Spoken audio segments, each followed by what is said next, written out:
This is why I have shared so much of my journey through all these years and show so much of my breakdown to breakthrough spaces, because of the beliefs and limitations that I was taught about myself that I needed to break down, as well as those which you were taught about yourself, the very things, the very sabotaging, limiting beliefs that keep you apart from what you keep asking for. But we have to break down the barriers that we have created for ourselves so that we can break through and break free into the reality that you desire to be living. And you lead by example.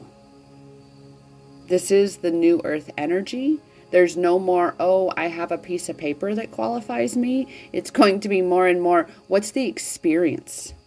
Have you actually lived this? It's akin to a business professor. There's who was it? The guy that invented FedEx, come to find out, his business professor failed his business idea for that which FedEx is. His business professor failed him on that assignment. But lo and behold, here he did not let that fail him, fail his vision, and he went out and he achieved his vision. Now FedEx is a household name. But had he listened to someone who clearly had never run a business and allowed someone who didn't have the actual experience, but rather just had a piece of paper that said they were qualified, they weren't leading by example,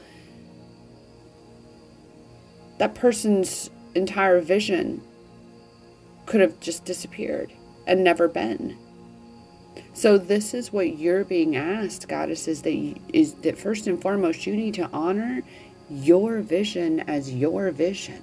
That you have received this, and that because you have received this, first and foremost, you are fucking allowed to have this vision that you have. You are allowed to desire the joy, the joyful experience that you desire. I very much am a fan of that all humanity should just abide by one simple phrase: first, do no harm. That should be like the mantra for humanity. I mean, obviously, those who are supposed to abide by that, we've learned, wow, guinea pigs. However, that's another story.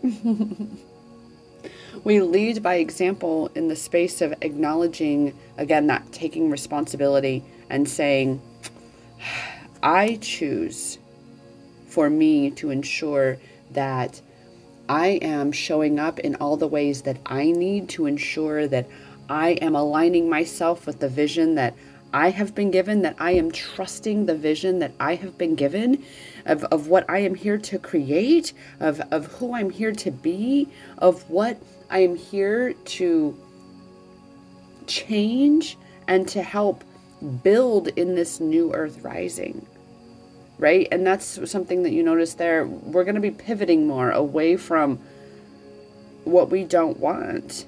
We're not going to be visiting that so much more, right? And that's a true leader. We don't feed what we don't want. So that means we don't focus on what we don't want.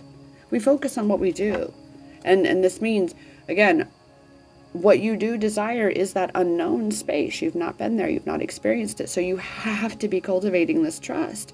And you have to lead with trust as one of your major empowerment tools in your toolkit.